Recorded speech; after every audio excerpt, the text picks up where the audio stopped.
Action. All right, so can you quickly tell me your name and how old you are?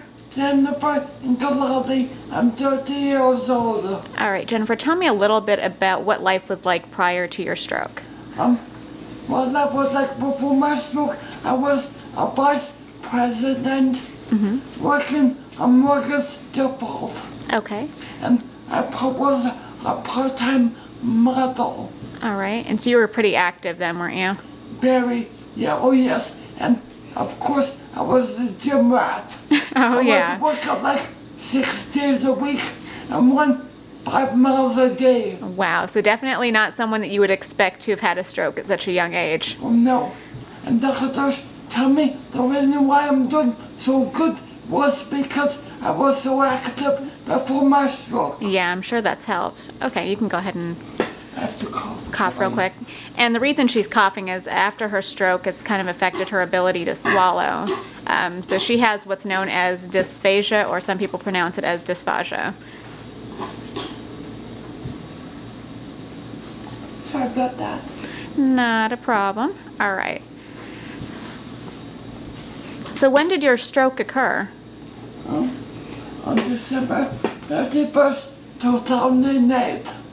What type of symptoms did you experience at that time? How did you know that something was wrong? Oh, I had one of my employees sitting across from me. We were having a meeting, and I remember having a very bad headache, Okay. blurred vision, Blurred vision, okay. and my speech was slurring like I was drunk, but I was not drunk at all. I'm definitely not drunk at work, And okay. then, on top of that, I started to drool. Okay, all right. So what happened after that? After that, of course, the employee was concerned too, but I said, give me a minute, and I called my fiance at the time and my brother, told them what happened, and they told me, and my employee told me, call 911, so I called 911. Okay. So since your incident, what's changed since your stroke? How has that affected you? Oh man, so much has changed. I mean,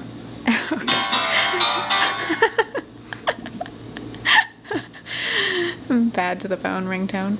Okay. yeah, So what's changed? I was in the coma for 2 months. Oh, wow, And okay. after the coma, then I could not walk Okay. and I could not talk.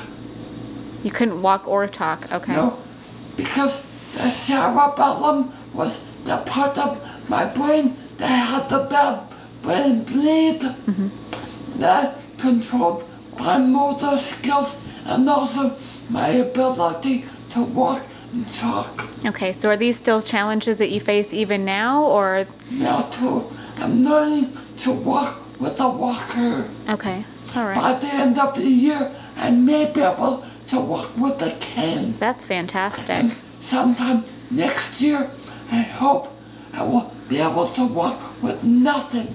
Wow, that's fantastic. So, what type of advice would you give to a CNA who's going to be working with somebody who's been affected by a stroke? What type of advice do you have for them? I would say just be patient, because what I notice is a lot of times people want to jump in and help me with stuff that sometimes is beneficial for me to try And do it on your do it own? myself. Okay. And if I look like I'm having a hard time doing it, then that's okay to help me, like give me a chance to try. Okay, so definitely try to encourage independence with somebody who's had a Yes. stroke. That's really important. Okay. How would you say that this has affected your family, the stroke? Oh, much, very much, because basically, like 24 hours a day, someone has to be with me always. And on top of that, like,